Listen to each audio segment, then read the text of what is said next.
अस्सलाम वालेकुम, welcome to education world. कैसे हैं आप लोग। आज की वीडियो में हम CS 201 की असाइनमेंट नंबर 3 सॉल्व करने जा रहे हैं। टोटल मार्क्स 20 हैं और लास्ट डेट इसकी 10 फेब है। ठीक है। अच्छा, इसमें आप लोगों ने जो इंस्ट्रक्शंस हैं उनमें से मेन चीज़ क्या याद रखनी है कि आपने .cpp फ़ाइल सबमिट करवानी है। यानी अक्सर लोग क्या करते हैं कि MS वर्ड वाली फ़ाइल सबमिट करवा देते हैं और उसके फिर मार्क्स नहीं मिलते आपको। तो आपने जो डेव में आप कोडिंग टाइप करेंगे वो वाली फ़ाइल आपने जो है वो सेव करके वही फ़ाइल आपने सबमिट करवानी है जी। ठीक है। और उसके एंड पे .cpp आपने लिखना है। अच्छा जी। स्टेटमेंट की हमारी प्रॉब्लम वो ये है कि आपके पास एक ऑर्गेनाइजेशन है। ठीक है। और उसमें कुछ एम्प्लॉयज़ का डाटा है। उस मकसद के लिए वो कहते हैं कि उसकी मतलब प्राइवेसी के पर्पस से वो क्या करते हैं कि एक एम्प्लॉय क्लास बनाते हैं और उसके अंदर कुछ एट्रीब्यूट्स हैं जो कि उन्होंने आपको यहाँ पे बता दिए। एक एम्प्लॉय आईडी के नाम से, दूसरा एम्प्लॉय नेम के नाम से, जॉइनिंग ईयर के नाम से, joining date and joining month. कि उस एम्प्लॉय का जो है वो आईडी, नेम, ईयर, डेट और मंथ आपने जॉइनिंग का लिख देना है। ठीक है। अच्छा, अब वो यहाँ पे बता रहे हैं आपको खुद ही इंस्ट्रक्शन सारी उन्होंने खुद ही दे दी हैं। आपको खुद से कुछ करने की यहाँ पे सोचने की ज़रूरत नहीं पड़ेगी, बस सीधा सीधा काम है। तो यहाँ पे सबसे पहले देखें कि एम्प्लॉय आईडी जो है वो हमें उन्होंने बता दी कि स्ट्रिंग टाइप की होनी चाहिए और एम्प्लॉय का जो नेम है वो भी स्ट्रिंग टाइप का होना चाहिए। और इस आईडी और नेम पे आपने हर स्टूडेंट ने अपनी जो VU की आईडी है वो लिखनी है और अपना नाम लिखना है, फुल नेम। ठीक है। फुल नेम लिख लें या सिर्फ फर्स्ट नेम लिख लें। उसके बाद जो जॉइनिंग ईयर, डेट और मंथ है ये आप लोग अपनी मर्ज़ी से लिख सकते हैं।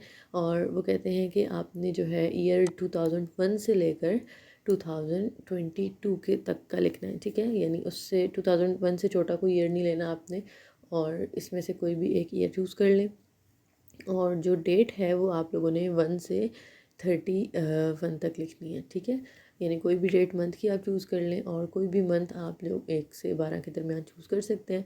उसके अलावा वो कह रहे हैं कि आपने जो फंक्शंस हैं वो सारे कौन सी क्लास के अंदर लिखने हैं, एम्प्लॉय क्लास के अंदर लिखने हैं। ठीक है। क्लासेस वगैरह के नाम भी उन्होंने बता दिए आपको और जो ये आपको उन्होंने एट्रीब्यूट्स हैं उनके भी नाम बता दिए। अब यहाँ पे वो कह रहे हैं कि जो एम्प्लॉय क्लास है उसके अंदर जो है आपने क्या क्या करना है। एक ऑब्जेक्ट क्रिएट करना है। ठीक है। डिफ़ॉल्ट वैल्यूज़ के साथ, यानी वहाँ पे आप डिफ़ॉल्ट कंस्ट्रक्टर यूज़ करेंगे। एक आप पैरामीटराइज कंस्ट्रक्टर यूज़ करेंगे। ठीक है। ये क्या चीज़ें होती हैं ये हम साथ साथ सोल्यूशन में डिस्कस करेंगे। ठीक है। एक आपने सेट वैल्यूज़ का फंक्शन यूज़ करना है जिसमें आप एम्प्लॉय के साथ पॉइंटर यूज़ कर रहे हैं। ठीक है। उसके बाद एक डिस्प्ले का फंक्शन आपने यूज़ करना है। इनका क्या काम है ये अभी हम सोल्यूशन फाइल पे चल के देखते हैं।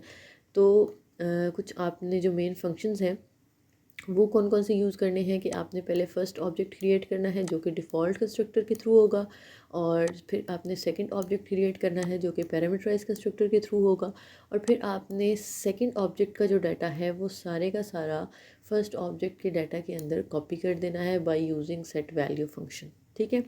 और एंड पे आपने क्या करना है, डिस्प्ले फंक्शन कॉल करना है ताकि इन तीनों चीज़ों को आप डिस्प्ले करवा सकें। तो यहाँ पे देखें कि आउटपुट सैम्पल आउटपुट उन्होंने आपको दे दिए कि पहले आपने डिफ़ॉल्ट कंस्ट्रक्टर से ये जो डिफ़ॉल्ट वैल्यूज़ होंगी वो आपने यहाँ पे सी आउट करवानी है। उसके बाद आपने एम्प्लॉय 2 के जो मतलब एट्रीब्यूट्स हैं वो प्रिंट करवाने हैं, डिस्प्ले करवाने हैं और फिर आपने तीसरे नंबर पे एम्प्लॉय 2 के ही सारे एम्प्लॉय 1 के अंदर कॉपी करवा देने हैं। ठीक है। दोनों सेम है, आपने बस जो है वो मतलब कॉपी करवाया उसको। तो उसके लिए हमने जो जो यूज़ करना है वो सब कुछ उन्होंने हमें बता दिया। अब हम चलते हैं अपनी सोल्यूशन फाइल पे। तो यहाँ पे ना मेरे सिस्टम में कुछ इशू था तो डेव की ऐप है वो ठीक से काम नहीं कर रही थी। तो मैंने एक लैपटॉप में सारा वो करके और वहाँ से सारा डाटा वर्ड में, क्योंकि रिकॉर्डिंग मैंने PC में करनी थी, सॉफ्टवेयर इसमें है, लैपटॉप में रिकॉर्डिंग नहीं हो सकती थी। तो वहाँ से मैंने फिर MS वर्ड में सारा करके ना तो इसमें फ़ाइल शेयर की है और यहाँ पे मैं अब रिकॉर्ड कर रही हूँ। तो इसमें एरर कोई भी नहीं है इस टाइम पे। आप लोगों ने क्या करना है, ये सारा इस तरह से कॉपी करना है और इसको डेव की फ़ाइल के अंदर जो है ना आपने पेस्ट कर देना है। ठीक है। तो उसको रन कर लेना है। अच्छा जी, क्या है इसके अंदर, सबसे पहले हमारे पास include iostream using name STD, ये तो आपके पास लिखा होता है पहले से।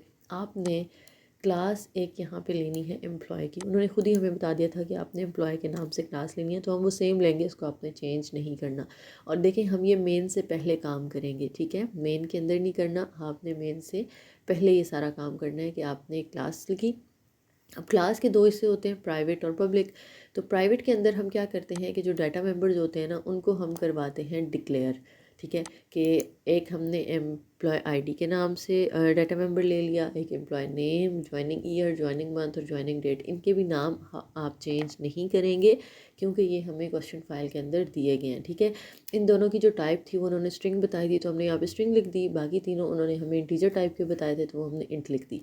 तो ये प्राइवेट के डाटा मेंबर्स हमने लिख लिए। इसके अंदर हमने सिर्फ क्या करना होता है, प्राइवेट के अंदर डिक्लेयर करना होता है, ठीक है। अब हम चलते हैं अपनी जो पब्लिक पार्ट है इसका क्लास का, उसके अंदर हमने क्या करना होता है, फंक्शंस यूज़ करने होते हैं, ठीक है। याद रहेगा आपको, प्राइवेट में हमने डाटा मेंबर्स को डिक्लेयर करना होता है और पब्लिक में हमने फंक्शंस को जो है वो यहाँ पे डिक्लेयर करना होता है, ठीक है। अच्छा जी, अब यहाँ पे हमने पहला फंक्शन एम्प्लॉय के नेम से ले लिया, ठीक है। और इस फंक्शन को हमने एम्प्टी ब्रैकेट के साथ लिखा है जिसे हम कहते हैं कि हमने इसे डिफ़ॉल्ट कंस्ट्रक्टर जो है यहाँ पे हम यूज़ कर रहे हैं क्योंकि इसके अंदर हमने सारी वैल्यूज़ देखें इनिशियलाइज़ करवा दी हैं ज़ीरो से। जो इंटीजर टाइप थे वो हमने ज़ीरो करवा दिए। और अगर आप आउटपुट में भी देखें ना तो हमें उन्होंने क्या कहा है कि जो आउटपुट है उसमें जो आईडी और नेम है वो एम्प्टी इस तरह से लिखा हुआ होना चाहिए, बाकी तीनों ज़ीरो होने चाहिए। तो हमने जो दोनों स्ट्रिंग टाइप के थे उनको एम्प्टी कर दिया और देखिए इन्वर्टेड कॉमर्स में करवाया ताकि एज इट इज़ वहाँ पे प्रिंट हो जाए। इसको अभी हम सी आउट नहीं करवा रहे, ठीक है। इसको डिस्प्ले हम बाद में करवाएंगे मेन के अंदर जाके। अभी मेन से पहले हम सारा ये जो है ना इसको एक तरह से मतलब उसको इनिशलाइज करवा रहे हैं, ठीक है। तीनों को हमने कर लिया ज़ीरो ज़ीरो। उसके बाद आपने ये एम्प्लॉय का डिफ़ॉल्ट कंस्ट्रक्टर यूज़ किया। उसके बाद हमें उन्होंने कहा था एक और आपने एम्प्लॉय का पैरामीटराइज कंस्ट्रक्टर यूज़ करना है। हमने स्टेप्स के अंदर ये दिया हुआ था ना, तो हमने वहाँ से क्या किया कि अब दूसरे नंबर पे हम अपना पैरामीटराइज कंस्ट्रक्टर यूज़ कर रहे हैं। और पैरामीटराइज कंस्ट्रक्टर के अंदर क्या होता है कि आपने जो है ना इस तरह से पैरामीटर्स लिखने होते हैं जिनमें पहला पैरामीटर हमारा आईडी है, दूसरा नेम है, तीसरा ईयर है, चौथा मंथ है और लास्ट पे डेट है। यही तरतीब जो उन्होंने ऊपर दी हुई थी ना उसी तरतीब से हमने लिख दिया सबको। उनकी डाटा टाइप भी साथ में लिख दी कि दोनों स्ट्रिंग हैं और ये तीनों जो है वो इंटीजर टाइप है।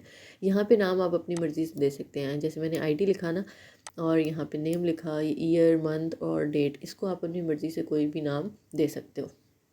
उसके बाद वो जो ऊपर तरतीब थी इसी को सारा जो है कॉपी पेस्ट कर दिया हमने। और इसके साथ से जो टाइप्स थी स्ट्रिंग इंटीजर की वो हमने हटा दी क्योंकि वो हम पहले इनिशियलाइज़ करवा चुके हैं ज़ीरो से। अब इस पैरामीटराइज कंस्ट्रक्टर के अंदर भी हमने उनको इनिशियलाइज़ करवाना है लेकिन इसमें डिफ़ॉल्ट नहीं है, यानी इसको ज़ीरो से नहीं करवाना, इनकी कोई ना कोई वैल्यू होगी। तो एम्प्लॉय आईडी के अंदर मैंने यहाँ पे मतलब जो आईडी की वैल्यू होगी वो स्टोर करवा दी, एम्प्लॉय नेम के अंदर नेम स्टोर करवा दिया, ज्वाइनिंग ईयर के अंदर ईयर, ज्वाइनिंग मंथ के अंदर मंथ और ज्वाइनिंग डेट के अंदर डेट मैंने स्टोर करवा दी, ठीक है।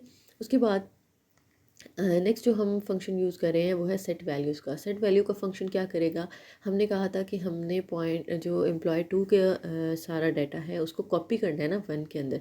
तो हम क्या कर रहे हैं, एम्प्लॉय के साथ पॉइंटर यूज़ कर रहे हैं एम्प्लॉय टू का, ठीक है। अब ये पॉइंटर की मदद से हम इसको कॉपी करवाएंगे। तो वही तरतीब हमने आईडी, नेम, ईयर, मंथ और डेट लिखी। अब जो एम्प्लॉय टू है, ठीक है, उसके बाद हमने ये दिस ऑपरेटर यूज़ करके उसके अंदर एम्प्लॉय आईडी की जो ऊपर हमने इसके अंदर वन के अंदर लिखी थी ना वैल्यू, ये वाली, ठीक है, जो सॉरी ये टू के अंदर लिखी थी ना वो हमने सारी क्या कर ली यहाँ पे, मतलब वो उसको कॉपी कर लेगा, ठीक है। इसी तरह से यहाँ पे भी दिस ऑपरेटर यूज़ करते हुए आपने एम्प्लॉय टू के अंदर उसका फर्स्ट वाले का नेम जो है वो कर देना है स्टोर, उसके बाद ईयर, मंथ और डेट। अब उसके बाद आपने 5 यहाँ पे गेट फंक्शंस यूज़ किए हैं, एक आईडी के लिए, एक नेम के लिए, एक ईयर के लिए, एक मंथ के लिए और एक डेट के लिए। ये 5 गेट फंक्शंस हैं और इन पांचों के साथ जो है वो रिटर्न भी आपने इनको करवा लेना है साथ, ठीक है। अब क्या होगा कि हमने डिस्प्ले पे आ जाना है कि हमने डिस्प्ले करवाना है, ठीक है। डिस्प्ले का फंक्शन यूज़ किया और उसको किस तरह से डिस्प्ले करवाना है, तो तरतीब हमारी वही होगी कि हमने सी आउट पहले आईडी करवानी है, फिर हमने नेम करवाना है, फिर हमने ज्वाइनिंग ईयर करवाना है, फिर हमने ज्वाइनिंग मंथ एंड लास्ट पे ज्वाइनिंग डेट जो है वो सी आउट करवानी है हमने, ठीक है। और जो सी आउट हमने करवाना है एज इट इज़ उसको देखें हमने सबको इन्वर्टेड कॉमर्स के अंदर लिख लिया।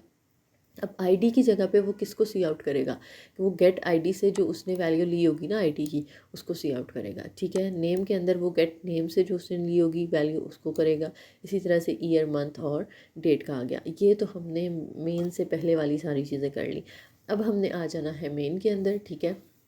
मेन के अंदर हमने क्या करना होता है, सिर्फ उनको कॉल करवाना है फंक्शंस को। सारे फंक्शंस हम ऊपर डिफ़ाइन कर चुके हैं ना मेन से ऊपर। तो मेन के अंदर आपने सिर्फ उनको कॉल करना है, उनको डिस्प्ले करवाना है। तो उसके लिए हम क्या करते हैं, सबसे पहले हमने क्या डिस्प्ले करवाना था जी, हमने एम्प्लॉय वन का जो डिफ़ॉल्ट कंस्ट्रक्टर है ना वो डिस्प्ले करवाना है। तो हम एम्प्लॉय की क्लास यूज़ करते हुए EMP1 को कॉल करें यहाँ पे, ठीक है। और फिर एम्प्लॉय ये है हमारे पास डिफ़ॉल्ट कंस्ट्रक्टर जो हमने कॉल किया। यहाँ पे हम जो है वो कॉल कर रहे हैं पैरामीटराइज कंस्ट्रक्टर को, जो कि हमने एम्प्लॉय 2 के नाम से किया था। तो उसके अंदर हमने पैरामीटराइज कंस्ट्रक्टर के अंदर सबसे पहला पैरामीटर आईडी लिखा था ना, तो हमने यहाँ पे आईडी लिख दी अपनी इन्वर्टेड कॉमर्स में। आपने अपनी आईडी लिखनी है जो आपकी है, ठीक है। उसके बाद जो दूसरा पैरामीटर था वो था हमारा नेम। तो यहाँ पे आपने अपना नेम लिखना है। तीसरे नंबर पे आपने ईयर लिखना है, फिर मंथ लिखना है और फिर जो है वो डेट लिखनी है, ठीक है। अपनी मर्ज़ी से कोई भी आप लिख सकते हैं। उसके बाद जो सी आउट करवा रहे हैं हम, तो जो एज इट इज़ करवाना है वो तो इन्वर्टेड कॉमर्स के अंदर आ गया, ठीक है। आउटपुट के अंदर हमें ये दिया हुआ था ना, employee one using default constructor. तो ये आपने जो है वो सी आउट करवाना है। लेकिन अब ये इसके बाद क्या आएगा, इसके बाद आएगा एम्प्लॉय वन। ये जो यहाँ पे हमने EMP1 है ना, ठीक है, उसको करवा देना डॉट डिस्प्ले एम्प्लॉय वन, ठीक है। यहाँ पे नाम आप कोई भी दे सकते हैं, यानी वो उस तरतीब से करेगा जिस तरतीब से आपने ऊपर लिखे हैं ना। पहले आपने जो डिफ़ॉल्ट वाला 00 वाला था ऊपर, पहले वो किया था ना, ये वाला, ठीक है। तो पहले वो इसको करवा देगा, ठीक है। उसके बाद वो फिर क्या करेगा, जो एम्प्लॉय 2 वाला है यानी इसको करवा देगा। उसके बाद जो हमने कॉपी करवाया था, ठीक है, उसको करवा देगा। यानी वो इस तरह से तरतीब के साथ चलेगा। अच्छा जी, तो हमने ये वन वाला करवा लिया यानी डिफ़ॉल्ट वाला। उसके बाद दूसरे नंबर पे हमने सी आउट करवाना है एम्प्लॉय 2 को, ठीक है, यूजिंग पैरामीटराइज कंस्ट्रक्टर। और वो हमने एम्प्लॉय 2 डॉट डिस्प्ले एम्प्लॉय 2 कर दिया। अब ये दो तो हो गए। अब उसके बाद हमने कॉपी करवाना है ना, तो वो हम पहले कॉपी करवाने के लिए क्या करते हैं, सेट वैल्यूज़ का जो है वो फंक्शन यूज़ कर रहे हैं। और जो ऊपर हमने पॉइंटर यूज़ किया था एम्प्लॉय 2 के लिए, ठीक है, उसको कॉल करना है हमने। तो उसके लिए हम यहाँ पे रेफरेंस ऑपरेटर यूज़ करते हैं, ठीक है। पॉइंटर को कॉल करने के लिए हम लोग रेफरेंस ऑपरेटर यूज़ करते हैं। तो यहाँ पे मैंने सी आउट करवाया employee one having employee 2 copied data member values. तो इसके बाद हमने क्या लिखना है, इसके बाद हमने लिखना है कि एम्प्लॉय वन जो है वो क्या कर रहा है, कॉपी कर रहा है वैल्यूज़ को, किसकी, एम्प्लॉय 2 की। तो उसको आपने फिर डिस्प्ले करवा दें और एंड पे जो है वो रिटर्न 0, ठीक है। ये हमारी सारी कोडिंग थी, ठीक है। उम्मीद है आपको समझ आ गई होगी। फिर भी अगर कोई प्रॉब्लम है जो आपको बीच में कंफ्यूज कर रही है तो आप लोग कमेंट सेक्शन में पूछ सकते हैं। ये फ़ाइल मैं अटैच कर दूँगी, आज तो नहीं लेकिन ये इसकी 10 तारीख आखिरी है ना, तो 8 या 9 तारीख को जो है इसकी फ़ाइल डिस्क्रिप्शन में अपलोड हो जाएगी। तो वहाँ से आप लोगों ने इसको डाउनलोड करके सारा डाटा आपने कॉपी कर लेना है और डेव के अंदर उसको पेस्ट करना है, ठीक है। रन करके अपनी आउटपुट देख लेनी है, तसल्ली कर लेनी है। उसके बाद आप लोगों ने इसको सबमिट करवाना है और .cpp फ़ाइल सबमिट करवानी है, ठीक है जी। वीडियो पसंद आई है तो लाइक करें, शेयर करें, चैनल को सब्सक्राइब करें।